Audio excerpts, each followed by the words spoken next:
السلام علیکم ورحمۃ اللہ وبرکاتہ۔ الحمد للہ نحمده ونستعینه ونستغفره ونؤمن به ونتوکل علیہ ونعوذ باللہ من شرور انفسنا ومن سیئات اعمالنا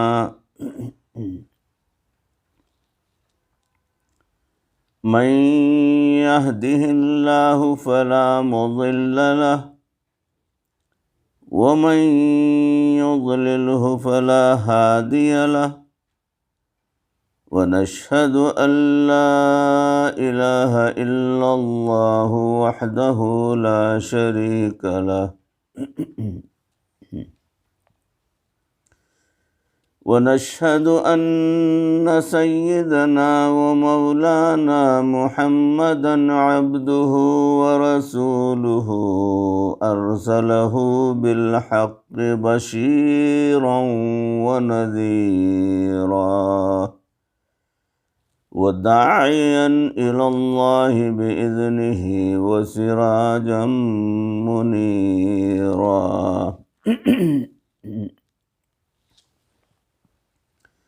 أما بعد فقد قال الله تبارك وتعالى في القرآن المجيد والفرقان الحميد فأعوذ بالله من الشيطان الرجيم بسم الله الرحمن الرحيم اقرأ باسم ربك الذي خلق الإنسان من علق اقرأ وربك الأكرم الذي علم بالقلم علم الإنسان ما لم يعلم صدق الله مولانا العظيم اللهم صل على سيدنا ومولانا محمد وبارك وسلم كما تحب وترضى عدد ما تحب وترضى اللهم صل على سيدنا ومولانا محمد وبارك وسلم كما تحب وترضى عدد ما تحب وترضى اللهم صل على سيدنا ومولانا محمد وبارك وسلم كما تحب وترضى عدد ما تحب وترضى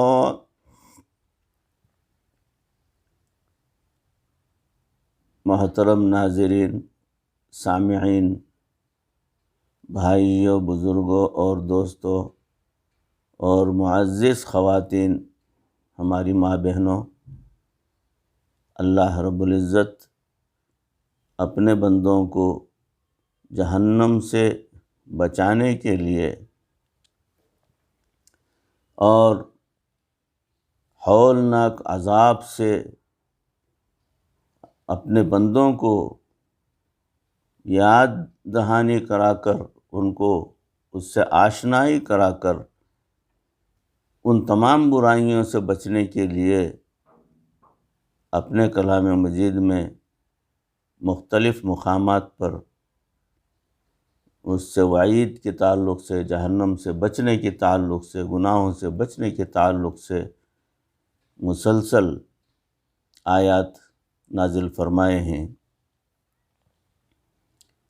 جیسے کہ آپ کو پتہ ہے کہ تصوف کا جو ہے تذکرہ ہو رہا ہے، جس میں غصہ اور اس کا علاج کے تعلق سے موضوع چل رہا ہے۔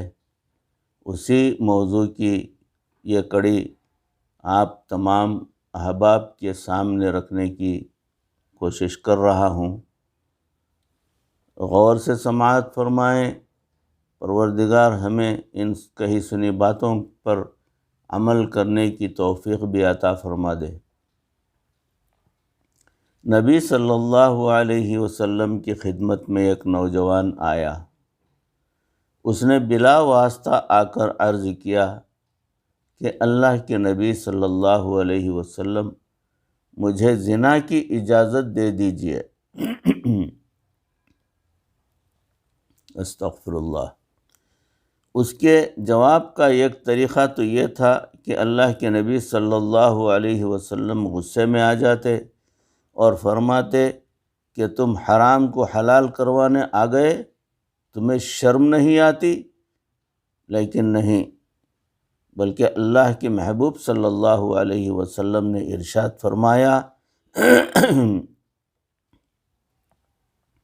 کیا تم یہ چاہتے ہو کہ کوئی تمہاری والدہ سے یہ حرکت کرے؟ اس شخص نے کہنے لگا کہ ہرگز نہیں۔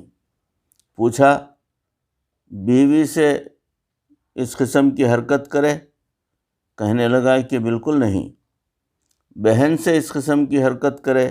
کہنے لگا کہ نہیں۔ بیٹی سے کرے؟ تو کہنے لگا کہ نہیں۔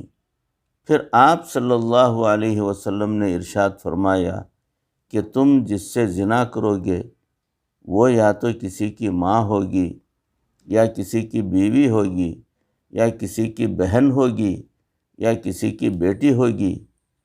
اگر تم اس کو پسند نہیں کرتے تو دوسرے لوگ بھی جو ہے تو اسے کیسے پسند کریں گے؟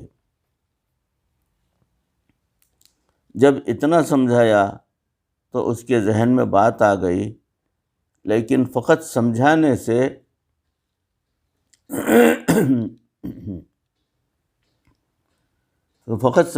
سے بات سمجھ میں نہیں آتی، کیونکہ دل کے اندر جذبات کا طوفان ہوتا ہے۔ عقل سمجھ بھی لے تو کیا فائدہ جب تک کہ جذبات قابو میں نہ آئیں۔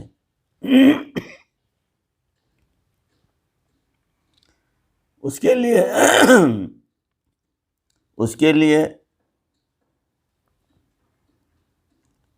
اللہ کے نبی صلی اللہ علیہ وسلم نے پھر نسخہ آزمایا۔ نسخہ یہ تھا کہ آپ صلی اللہ علیہ وسلم نے اس نوجوان کے سینے پر ہاتھ رکھا اور فرمایا اے اللہ اس نوجوان کے دل کو پاک فرما دیجئے۔ وہ صحابی رضی اللہ تعالیٰ عنہ فرماتے ہیں کہ میرے سینے پر ہاتھ رکھنے سے اور اس دعا کی برکت سے میرے دل پر ایسا اثر ہوا کہ اس کے بعد مجھے جتنی نفرت زنا سے تھی اتنی نفرت مجھے دنیا میں کسی اور گناہ سے نہیں تھی۔ یہ کیا تھا؟ یہ فیض تھا جو نبی صلی اللہ علیہ وسلم سے اس صحابی کے سینے میں منتقل ہوا۔ اللہ والے جو سینے سے لگاتے ہیں یہ بھی فیض کے ایک سینے سے دوسرے سینے میں منتقل ہونے کا ذریعہ ہوتا ہے۔ حضرت جبرائیل علیہ السلام اللہ تعالیٰ کی طرف سے نبی صلی اللہ علیہ وسلم کے پاس وحی لے کر آئے اور کہا اقرأ، اے اللہ کے نبی صلی اللہ علیہ وسلم پڑھیے۔ آپ صلی اللہ علیہ وسلم نے ارشاد فرمایا ما انا بقارئ، میں پڑھا ہوا نہیں ہوں۔ بخاری شریف میں ہے کہ نبی علیہ السلام ارشاد فرماتے ہیں کہ جب میں نے یہ کہا تو جبرائیل علیہ السلام نے مجھے پکڑ کر سینے سے لگا لیا اور خوب دبایا حتیٰ کہ مجھے تنگی محسوس ہونے لگی۔ پھر اس کے بعد چھوڑ دیا اور دوبارہ کہا اقرأ، پڑھیے۔ میں نے پھر کہا ما انا بقارئ، میں پڑھا ہوا نہیں ہوں۔ جبرائیل علیہ السلام نے مجھے دوبارہ سینے سے لگایا اور پھر دبایا، پھر جب تیسری مرتبہ سینے سے لگا کر چھوڑا اور پڑھنے کو کہا تو میں نے یہ پڑھنا شروع کر دیا۔ اقرأ بسم ربک الذی خلق، خلق الانسان من علق، اقرأ وربک الاکرم الذی علم بالقلم، علم الانسان ما لم یعلم۔ یہ سورہ علق کی آیت نمبر 1 تا 5 ہے۔ غور کریں کہ اس وقت جبرائیل علیہ السلام ایسا کیوں کر رہے تھے؟ کوئی کھیل تماشا تو نہیں تھا، نہیں، بلکہ اس میں حکمت تھی۔ یہ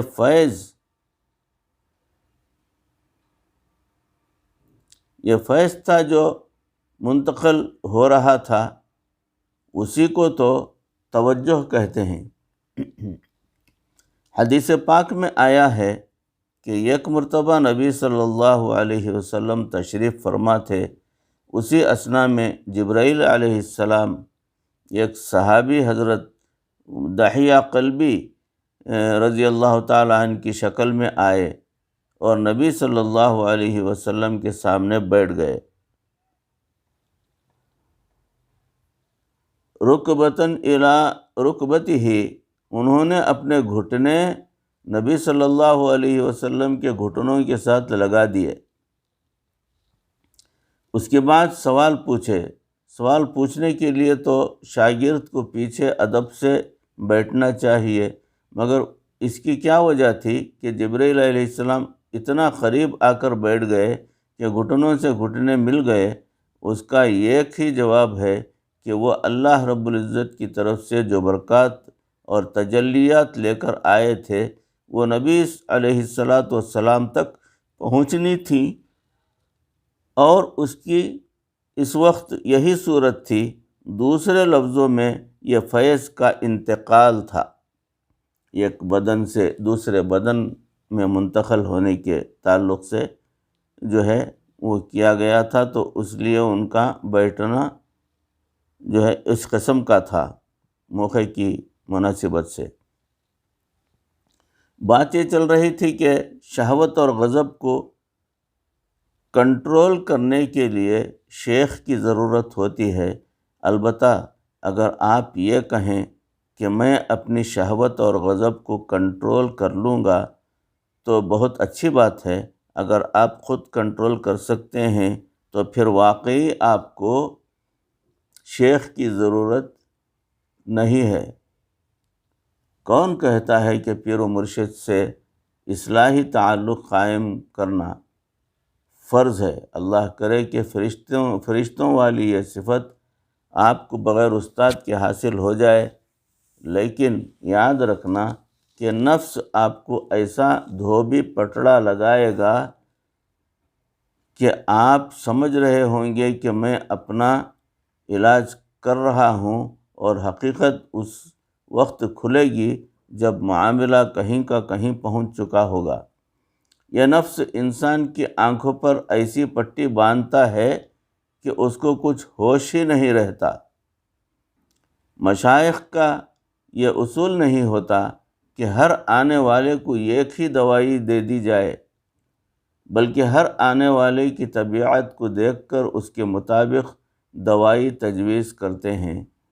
اس لیے شیخ کی ضرورت اور زیادہ بڑھ جاتی ہے۔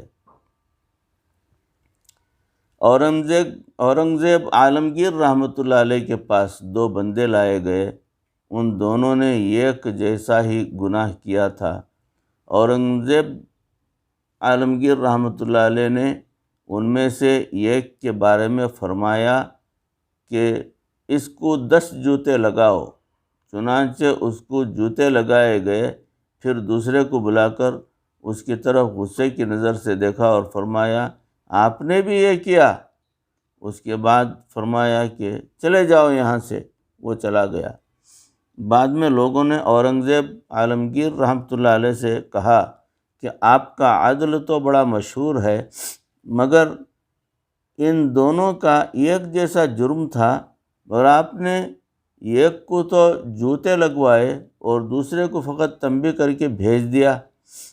آپ کا یہ عمل کیسا ہے کہ جس میں ظاہراً انصاف نظر نہیں آتا؟ انہوں نے فرمایا کہ اچھا ایسا کرو کہ تم ان دونوں کے گھر جاؤ اور دیکھو کہ ان دونوں کا کیا حال ہے۔ جو 10 جوتے کھا کے گیا تھا، جب اس کے گھر گئے تو دیکھا کہ وہ گھر میں بیٹھا قہقہے لگا رہا تھا، اسے بالکل پرواہ ہی نہیں تھی، اور جس کو فقط غصے کی نظر سے دیکھا تھا اس کی طبیعت حساس تھی، وہ بخار کے ساتھ بستر پر پڑا ہوا تھا۔ مشائخ بھی بندے کی طبیعت کو دیکھ کر علاج کرتے ہیں۔ کسی کو غصے سے دیکھ لینا کافی ہوتا ہے اور کسی کو اچھی طرح ڈانٹ پلانی پڑتی ہے۔ شہوت کے بارے میں تو آپ کئی دنوں سے سنتے آ رہے ہیں کہ نفس اور شیطان شہوت کو بھڑکاتے رہتے ہیں اور انسان سے برے کام کرواتے رہتے ہیں۔ آج کا عنوان غضب ہے، ویسے بھی یہ غضب کا عنوان ہے کیونکہ اکثر لوگ یہی کہتے ہیں کہ جی دماغ بہت گرم رہتا ہے، لہٰذا دماغ کو ٹھنڈا کرنے کے لیے آج اسپیشل دوائی دی جائے گی۔ دوائی بھی وہی اچھی ہوتی ہے جو بیماری کے مطابق ہو۔ یہ تو مناسب نہیں ہے نا کہ آدمی کو تو نزلہ زکام ہو اور ڈاکٹر سے کولنز کی دوائی دے رہا ہو۔ یہ ایک خطرناک باطنی بیماری ہے جو آج کل عام ہو چکی ہے۔ اس کے بارے میں اکثر دوست خط کے ذریعے بھی پوچھتے ہیں، ٹیلی فون کے ذریعے بھی پوچھتے ہیں، حتیٰ کہ بالمشافہ گفتگو کے دوران بھی کہتے ہیں حضرت مجھے غصہ جلدی آتا ہے اور میں اپنے قابو میں نہیں رہتا۔ کیا بچہ، کیا بڑا، کیا مرد، کیا عورت، سب کی یہی حالت ہے۔ حدیث پاک میں آیا ہے کہ غصہ ایمان کو ایسے خراب کرتا ہے جیسے شہد کو سرکہ خراب کر دیتا ہے۔ اس لیے جو انسان اپنے غصے کو پی لیتا ہے وہ اللہ رب العزت کے ہاں بڑا مقبول بندہ ہوتا ہے۔ ایک اور روایت میں ارشاد فرمایا گیا، طاقت کے باوجود غصے کو پی جانے والا انسان قیامت کے دن اللہ رب العزت کی رضا کو حاصل کرنے والا ہوگا، یعنی اس کے اندر بدلہ لینے کی طاقت بھی ہے اور غصہ نکال بھی سکتا ہے، لیکن اس کے باوجود غصہ نہیں نکالتا اور برداشت کرتا جاتا ہے تو اللہ رب العزت اس بندے کو قیامت کے دن اپنی رضا اور خوشنودی کا پروانہ عطا فرما دیتے ہیں۔ سبحان اللہ۔ ایک اور روایت میں آپ صلی اللہ علیہ وسلم نے فرمایا، جو شخص انتقام کی قدرت کے باوجود اپنے غصے کو دبا لے اور اللہ تعالیٰ اس کے سینے کو امن و ایمان سے بھر دیتے ہیں۔ نبی اکرم صلی اللہ علیہ وسلم کی کیفیت، غصہ انبیاء کرام علیہ السلام میں بھی ہوتا تھا، چنانچہ نبی صلی اللہ علیہ وسلم نے خود اپنے بارے میں ارشاد فرمایا، اغضب کما یغضب البشر، مجھے بھی ایسے ہی غصہ آتا ہے جیسے بشر کو آتا ہے، لیکن آپ صلی اللہ علیہ وسلم کا غصہ اللہ کے لیے ہوتا تھا۔ حدیث پاک میں آیا ہے کہ حضرت عمر رضی اللہ تعالیٰ عنہ کو ایک مرتبہ تورات کے کاغذ مل گئے، انہوں نے لا کر نبی صلی اللہ علیہ وسلم کے سامنے پڑھنا شروع کر دیا۔ تھوڑی دیر بعد انہیں سیدنا ابو بکر صدیق رضی اللہ تعالیٰ عنہ نے فرمایا، عمر تمہاری ماں روئے، کیوں نہیں دیکھتے نبی صلی اللہ علیہ وسلم کے چہرے کی طرف؟ جب انہوں نے نبی صلی اللہ علیہ وسلم کے چہرے انور کی طرف دیکھا تو نبی صلی اللہ علیہ وسلم کا چہرہ انور غصے کی وجہ سے سرخ ہو چکا تھا۔ اللہ کے محبوب صلی اللہ علیہ وسلم کو جب کسی بات پر غصہ آتا تھا تو آپ صلی اللہ علیہ وسلم کا چہرہ مبارک سرخ ہو جایا کرتا تھا۔ جب آپ حضرت عمر رضی اللہ تعالیٰ عنہ نے دیکھا کہ اللہ کے نبی صلی اللہ علیہ وسلم اتنے غصے میں ہیں، تو پھر اسی وقت انہوں نے آپ صلی اللہ علیہ وسلم سے معافی مانگی، اور پھر نبی صلی اللہ علیہ وسلم نے فرمایا اگر آج خود موسیٰ علیہ السلام بھی ہوتے تو میری اتباع کیے بغیر ان کی بھی نجات نہ ہوتی۔ غصہ اولیاء اللہ کو بھی آتا ہے، اسی لیے تو وہ اپنے بچوں کی تربیت کرتے ہیں، ورنہ تو ان کی بیٹیاں بھی بے پردہ باہر پھریں، بلکہ وہ ساتھ ہی لے کر جائیں اور ان کو بالکل پرواہ ہی نہ ہو، جیسے آج کل کے برے ماحول میں غافل قسم کے مسلمان خود کرتے ہیں۔ بعض جگہوں پر بیویاں تو پردہ کرنا چاہتی ہیں مگر خاوند کرنے نہیں دیتے۔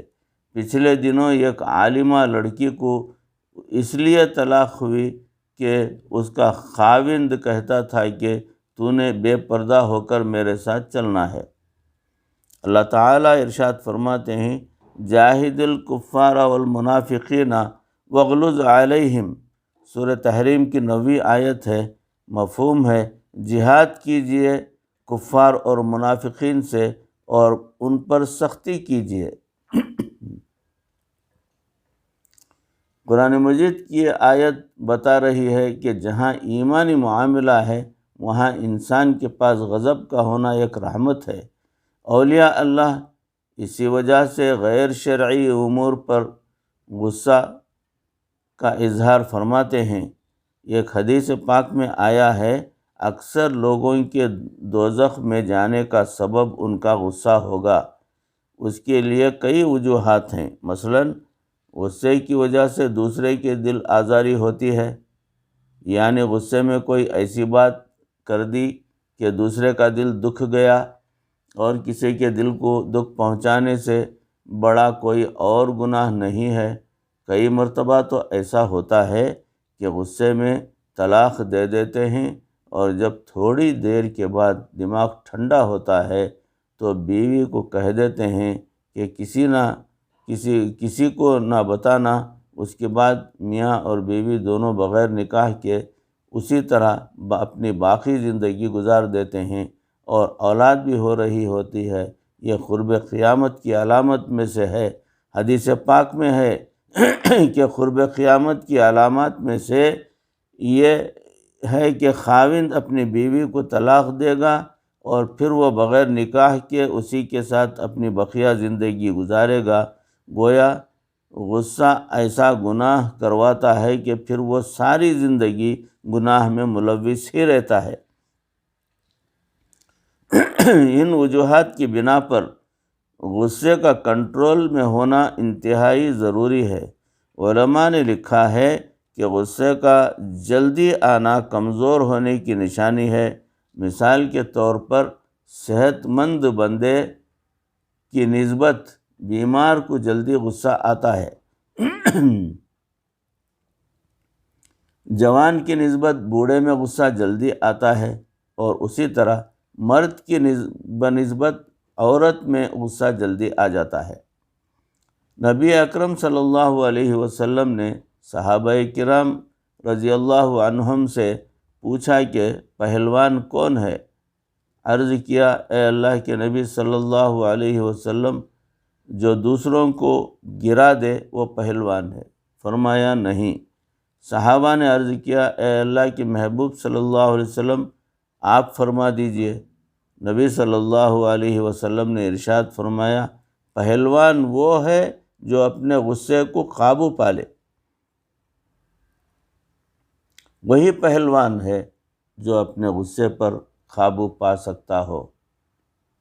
یاد رکھیے کہ غصے پر قابو پا لینا مردانگی اور ہمت کی بات ہوتی ہے۔ آج یہ ہمت ختم ہو گئی ہے، چنانچہ چھوٹی چھوٹی باتیں غصے پر قابو نہ ہونے کی وجہ سے بات کا بتنگڑ بن جاتی ہیں۔ گھروں میں لڑائی جھگڑے کا بنیادی سبب غصہ بنتا ہے۔ ایک صاحب آ کر کہنے لگے، حضرت میں غصے میں بیوی کو طلاق دے بیٹھا ہوں۔ میں نے کہا، بتاؤ کسی نے خوش ہو کر بھی اپنی بیوی کو طلاق دی ہے؟ کبھی کسی نے کہا ہے کہ میں آپ کی خدمت سے بہت خوش ہوں اور انعام کے طور پر آپ کو طلاق پیش کرتا ہوں؟ ایسا ہو ہی نہیں سکتا۔ ہمارے مشائخ نے فرمایا کہ اچھا انسان وہ ہے جس کو غصہ دیر سے آئے لیکن وہ جلدی راضی ہو جائے، اور برا انسان وہ ہے جسے غصہ جلدی آئے اور بڑی دیر کے ساتھ جائے۔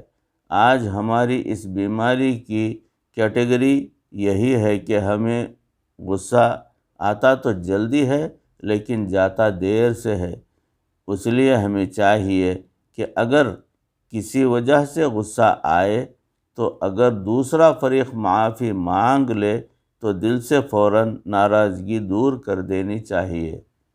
بھائیوں، بزرگوں اور دوستوں، یہ موضوع جاری ہے غصہ اور اس کا علاج سے متعلق۔ انشاءاللہ اس موضوع کی اگلی کڑی اگلی مجلس میں پیش کرنے کی کوشش کروں گا۔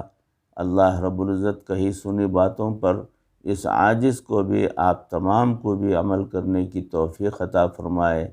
ہمارے اندر سے غصے کی جو برائی ہے اسے پروردگار اپنے فضل و کرم سے دور فرما دے، اور پروردگار ہماری اصلاح فرما دے۔